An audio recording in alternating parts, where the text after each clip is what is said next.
Hi friends, ಎಲ್ಲರಿಗೂ ನಮಸ್ಕಾರ. ಇವತ್ತು ಕುಂಬಳಕಾಯಿ ಹೂವನ್ನು ಬಳಸಿ ಒಂದು ಒಳ್ಳೆ ಚಟ್ನಿ ರೆಸಿಪಿನ ಮಾಡೋಣ. ಕುಂಬಳಕಾಯಿ ಹೂವಲ್ಲಿ ಎಷ್ಟು ರೆಸಿಪಿಗಳು ಮಾಡ್ಬೋದು. ಅದರಲ್ಲಿ ಈ ಚಟ್ನಿ ರೆಸಿಪಿ ಕೂಡ ತುಂಬಾ ಚೆನ್ನಾಗಿರುತ್ತೆ, ತುಂಬಾ ಟೇಸ್ಟಿ ಕೂಡ. ಹಾಗಾದರೆ ಬನ್ನಿ ಇವತ್ತಿನ ಕುಂಬಳಕಾಯಿ ಚಟ್ನಿ ರೆಸಿಪಿನ ಮಾಡೋಣ. ಅದಕ್ಕಿಂತ ಮೊದಲು ಯಾರೆಲ್ಲ ಇದೇ ಫಸ್ಟ್ ಟೈಮ್ ನಮ್ಮ ಚಾನಲ್ನ ನೋಡ್ತಾ ಇದ್ದೀರಾ, ಪ್ಲೀಸ್ ಸಬ್ಸ್ಕ್ರೈಬ್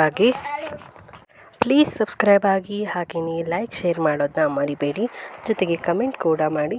ತುಂಬಾ ಸಿಂಪಲ್ ಆಗಿರೋವಂಥ ಈ ಕುಂಬಳಕಾಯಿ ಹೂವಿನ ಚಟ್ನಿಯನ್ನು ಹೇಗೆ ಮಾಡೋದು ಅಂತ ನೋಡೋಣ. ಹಾಗಾದರೆ ಬನ್ನಿ ಶುರು ಮಾಡೋಣ.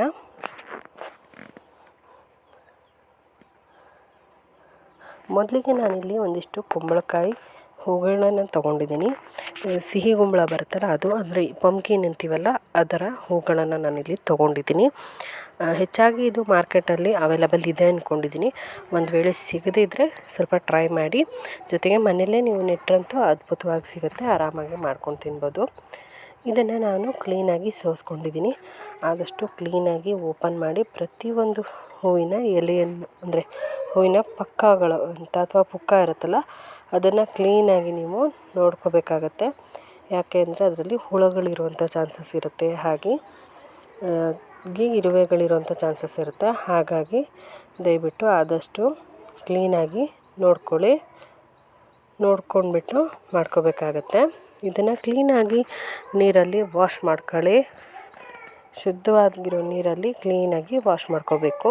ಈ ಥರ ತೊಟ್ಟುಗಳನ್ನು ಓಪನ್ ಮಾಡಿ ನೋಡಿ, ಇದರಲ್ಲೂ ಕೂಡ ಹುಳುಗಳಿರ್ತವೆ. ಹಾಗಾಗಿ ಹುಳುಗಳಿಲ್ಲದೆ ಇರೋ ಥರ ನೋಡಿಕೊಂಡು ಕ್ಲೀನ್ ಮಾಡಿ. ಸ್ವಲ್ಪ ಹುಳುಗಳಿಲ್ಲದೆ ಇರೋ ಥರ ನೋಡ್ಕೊಳ್ಳಿ. ಮತ್ತು ಕೊಳೆತಿರೋದನ್ನೆಲ್ಲ ಹಾಕ್ಕೋಬೇಡಿ, ಚೆನ್ನಾಗಿ ಕ್ಲೀನಾಗಿರೋದನ್ನು ಹಾಕ್ಕೋಬೇಕು. ಇದನ್ನು ಕ್ಲೀನಾಗಿ 1 ಅಥವಾ 2 ಸಲ ವಾಶ್ ಮಾಡ್ಕೊಳ್ಳಿ ಈ ಥರ. ಈಗ ಒಂದು ಪಾತ್ರೆಗೆ ಸ್ವಲ್ಪ ಎಣ್ಣೆನ ಹಾಕ್ಕೊಳ್ಳಿ. ಪಾತ್ರೆ ಅಥವಾ ಪ್ಯಾನ್ಗೆ ಎಣ್ಣೆನ ಹಾಕ್ಕೊಳ್ಳಿ, ಅಥವಾ ತುಪ್ಪ ಕೂಡ ಹಾಕ್ಬೋದು. ಇದನ್ನು ಹಾಕ್ಬಿಟ್ಟು ನಾವು ಕ್ಲೀನ್ ಮಾಡಿಟ್ಟಿರುವಂಥ ಹೂಗಳನ್ನು ಇದಕ್ಕೆ ಹಾಕ್ಕೋತಾ ಇದ್ದೀನಿ. ಹೂ ಹಾಕಿ ಚೆನ್ನಾಗಿ ಫ್ರೈ ಮಾಡಿ. ನಾನು ಹೂವಿನ ಜೊತೆ ಒಂದು 4-5 ಹಸಿಮೆಣಸು ಕೂಡ ಹಾಕ್ಕೊಂಡಿದ್ದೀನಿ.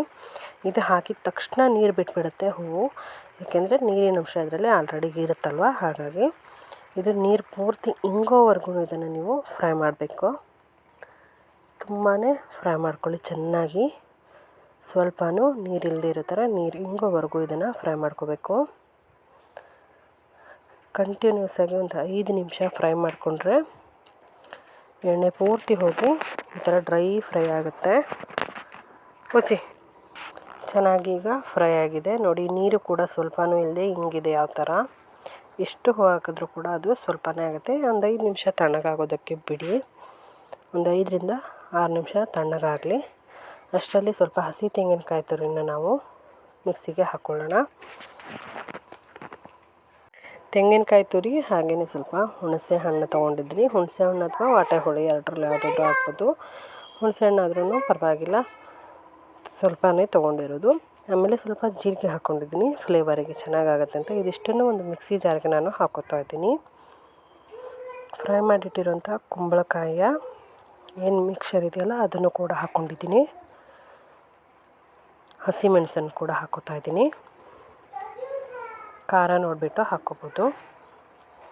ರುಚಿಗೆ ತಕ್ಕಷ್ಟು ಉಪ್ಪನ್ನು ಹಾಕಿ ಇದನ್ನು ನೈಸಾಗಿ ಗ್ರೈಂಡ್ ಮಾಡ್ಕೋತೀನಿ. ಈಗ ನೋಡಿ ಎಷ್ಟು ಚೆನ್ನಾಗಿ ರುಬ್ಬಿದ್ದೀನಿ. ಕಲರ್ ಕೂಡ ನೋಡ್ತಿರ್ಬೋದು. ಇದು ನಿಮಗೆ ವಿಡಿಯೋದಲ್ಲಿ ಹೇಗೆ ಕಾಣಿಸ್ತಿದೆಯೋ ಗೊತ್ತಿಲ್ಲ, ಆದರೆ ಡೈರೆಕ್ಟಾಗಿ ನೋಡೋದಕ್ಕಂತೂ ಸಖತ್ತಾಗಿ ಬಂದಿದೆ. ಒಳ್ಳೆ ಅರಶಿನ ಕಲರಾಗಿ ಸಖತ್ತಾಗಿದೆ. ಫ್ಲೇವರ್ ಕೂಡ ಕುಂಬಳಕಾಯಿದೆ ಚೆನ್ನಾಗಿ ಬರ್ತಿದೆ. ಇದನ್ನು ದೋಸೆ, ಇಡ್ಲಿ, ಅನ್ನ ಜೊತೆ ನೀವು ತಿನ್ಬೋದು. ತುಂಬಾ ಚೆನ್ನಾಗಿರುತ್ತೆ. ನೀವು ಕೂಡ ಈ ರೆಸಿಪಿನ ಟ್ರೈ ಮಾಡಿ. ಹೇಗೆ ಬಂತು ಅನ್ನೋದನ್ನ ಕಮೆಂಟಲ್ಲಿ ತಿಳಿಸಿ. ಇನ್ನೊಂದು ಹೊಸ ರೆಸಿಪಿ ಜೊತೆ ಮತ್ತೆ ಸಿಗ್ತೀನಿ. ಅಲ್ಲಿವರೆಗೂ ಕೀಪ್ ವಾಚಿಂಗ್ ನಮ್ಮ ಅಡುಗೆ ಮನೆಯನ್ನು. ಪ್ಲೀಸ್ ಸಬ್ಸ್ಕ್ರೈಬ್ ಆಗೋದನ್ನ ಮರಿಬೇಡಿ. ಧನ್ಯವಾದಗಳು.